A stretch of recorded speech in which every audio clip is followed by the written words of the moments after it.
Welcome to this week's episode of the Ionavation Podcast. My name is Alexander, and I'll be your host today. I'm Aidan. I'm also your co-host for today's episode. My name is Mariana Delgado Gambini. And I'm Mariana Delgado Gambini, and we co-own Chantilly Patisserie in Bronxville. All right. Nice to have you here. Thank you. Nice to be here. I would love it. Thanks. So throughout your e-talk earlier today, you guys talked about a whole bunch of things, one of them being your creativity, your differences, and how that goes to baking, and also how it is to be a female baker and how kind of you guys face discrimination against that. My first question is, how do you guys balance each other's personalities? I know you guys mentioned it in the talk. I don't know if you guys want to dive a little bit more detail into that today. Would you like to go first?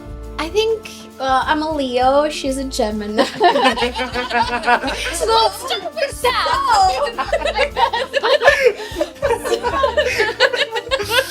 like you said, to balance each other's personalities. So if you look at the astrological thing, actually Leos and Geminis are supposed to be really good friends, and they're supposed to work really well together. I'm dying. Sorry. This is exhaustion. Okay, anyways, go ahead. Go ahead. So how do we balance each other out? Is that what you want to know? Or I don't know. I don't know if you can tell from how we are that I think in what you heard before, I think we have adapted to go with the flow. There have been instances in our professional relationship as well as our personal relationship, being siblings, that yes, we want to kill each other. And there have been instances where you did an interview before with, remember your friend Mikey? Yes. Where you said that I had called you the B word, right? Mm-hmm. Because you were being really hard on me, and I think that helped you kind of take a step back on kind of realizing how we were dealing. I think also I think because of the background that I had with the chefs that I worked were very hard on me, and they were if you guys know a thing or two about the kitchen, chefs can be really hard on their cooks. Yeah. And I think to a point where they just disrespect you. Yeah. And that's how I kind of grew up. And when we started the shop, I was really hard. Not yelling. She has been working in the kitchen since she was 13 years old. She started high school a year younger than most of us start high school. So she grew up in a kitchen where she's been seeing this, and it has been ingrained in her mind I need to be good, but I also need to be an asshole about it. I'm sorry, but you changed. You changed, and I think you we went through we recognized her. She recognized that. I recognized too that I can be a little bit more laid back and a little bit more lazy too, or not even lazy, but maybe I'm not as organized as she is. But I think it's a yin yang sort of thing, right? Can you imagine if we were both hard-headed, hot-headed and hard-headed, and that would not be good. And sometimes there's that instant when I need to step back, mentally, I need, she can feel it that I'm overwhelmed with the amount. So I'm okay, I'm not going into the room right now. As to where, she allows me to kind of step back, and then she takes charge. Everybody comes to her, because having everybody ask you constant questions, making sure your prep lists are done, you're ordering, your bills are paid, the scheduling, it could be overwhelming. Marketing, everything. We literally do everything for our shop. So it's just, we kind of know how to work around each other. Yeah. Mm-hmm. I think that's great. And, you guys both talked about how your expertises have balanced, you guys being able to work together as a unit. But what challenges were there when actually opening up your business and navigating your business models and how you guys can make money and be a profitable business in general? What were those challenges like? I mean, it was a challenge. Overall, again, she had the culinary background, right? I had an art background. When I tell you that we had zero business experience, we had zero business experience. But again, the opportunity presented there, and I guess our parents had enough faith that we made good pastries and that this was going to work because they invested a lot of time and money into this tiny little bake shop that we, thankfully 15 years after. And like I said, and the talk too was having an accountant. I think that's the only thing that we relied on as well. Yeah. But then also all seeing, okay, this works, this doesn't work, this is making money, this is not making money. And then, Well, I think the first few years too, you make things, you lose money, but it's if you give, then you get. So a lot of trial and error, see what works and what doesn't. Yes. Utilizing your resources for what Yes. you may lack in experience. So just being able to figure those things out and utilizing your resources in general, I think that's great. We know who we are, so we relied on that. Yeah. And I may not know how to work this iPad. I'm looking at it, I really want to press the screen, but you don't know. So then you're like, okay, but what do I know? Yeah. And what am I really good at? And how can I put that towards this project? And even though I can be a messy person, I can also be they say like genius is a working mess.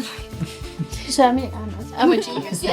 And no, but I come from our art background. I went to school for fine arts, so my space was always a mess, but my presentation, because my standard is here.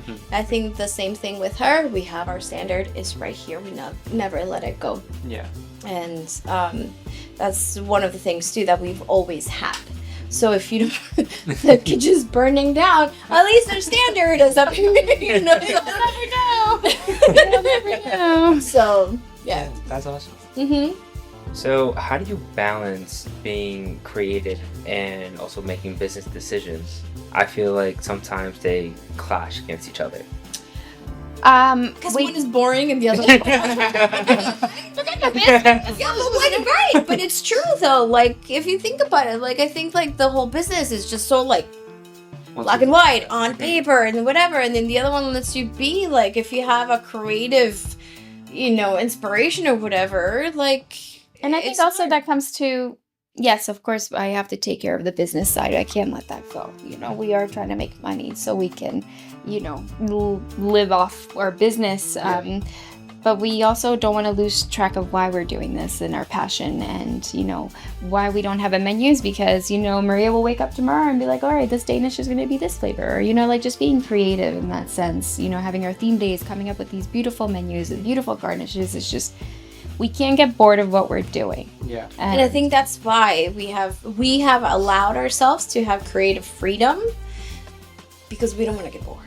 You do this, you wake up so early, and yes, it sucks to wake up so early, but the second that you are actually up, you're like, oh, let's go, Yes, the alarm goes off at 1:30 in the morning. Try it. Yeah. Try it for a week, and you're going to be like, how are these girls doing this? But seriously, and you're on your feet for 14, 15, 16 hours sometimes, it's just, but allowing yourself to have that creative freedom, it doesn't get boring. It doesn't get boring for you. It doesn't get boring for you as the customer either. Because if you have the same thing, you're like, okay, this is just what they're known for and that's it. Then they go elsewhere when something new and shiny opens up. So that's another thing too. We do the business side, we get it done, but then I think we allow ourselves to be a bigger chunk of our time, I think, is being creative and doing, In addition to that beautiful insight that you guys gave, what other advice would you give to aspiring entrepreneurs who are trying to be in a similar space to you guys or are just trying to get their business off of the ground like you guys did? Don't do it. No. Can you cut that off? Because that's definitely no, just no,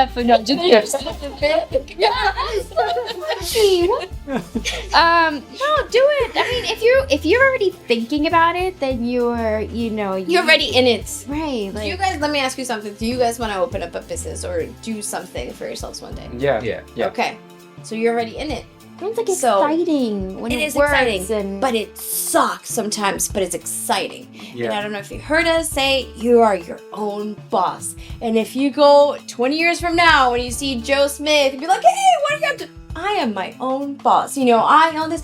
It is such an ego boost. And I know I'm going to sound like a total like brat or whatever, but it is. You work so hard. You know who you are. It makes you learn about yourself, and you work hard. You put it out there. I mean, can you imagine waking up every morning to put yourself out there for the hundreds of people that come through your doors? It is nerve-wracking. Yeah. It is nerve-wracking. You cannot be shy about that, but also accept those emotions and accept the anxiety that comes with it too. Accept the crying, because you will cry in the corner. You know, we have fridges. We have the large fridge where you can just go in and kind of, like, cool down. I told our girls upstairs, like our retail girls, because sometimes, you know, they take the brunt of like the nasty customers, unfortunately, and they're like, go down to the walk-in fridge and scream if you want to, you know, like nobody's gonna judge. But take chances. Like, you only live once, and if it fails, you at least, you know, you tried. But again, but who's to say that, okay, fine, you learned something, and who's to say that in a couple of years, in 5 years, or even 10 years, you're not gonna try again? You know, like, if you have that spunk or that feeling in you, but like that urge to learn. I mean, you guys, you're in school now, right? When are you graduating? Well, this spring. Right? So I graduated. When did I graduate college? 2005. Yeah, 2005. And when were you born? 2003.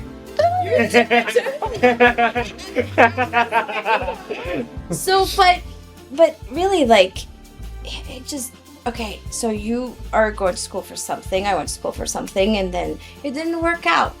Let's say we started this, and let's say we're not here, you know, like, we're not having this talk. It didn't work out, but who's to say that it will not work out in a couple of years? I think everything falls into place. And sometimes you're lucky, and sometimes you're unlucky. But sometimes you're lucky, but sometimes it really is a lot of work to do it.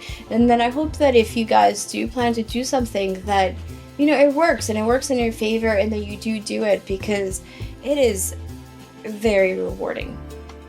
Hard, but it's very rewarding, and that you have the luck and the fortune to have a business partner like we do. Like we do. No, but seriously, that's Or if you don't, you have people that surround yourself that and you're your own business partner, and you trust who you are and yourself. So. Thank you guys so much. Thank you. That was really insightful, and that was great advice. I'm sure that the people watching this are going to love what you guys have had to say. Thanks. Except for that second that you're like, don't do it. What in the world? Like, you're like, the light went down. I was like, don't do it. No, I'm sure that they would have gotten a kick out of that. But that was funny. At least you two did it. Hey, if this fails, I'm going to become a comedian. Because after today, I'm definitely going to do that. Who knows? Might be able to do that along with your guys' business. Right? Like one of our special theme nights. We do a comedy night. Sky's the limit. Exactly. Yeah. Thank you guys. We appreciate it. This has been this week's episode of the Ionavation Podcast. I have been your host, Aidan Rodriguez. I've been your co-host, Alexander Garces. Mariana Delgado Gambini. And it's Mariana. Thank you guys for watching. Thank you.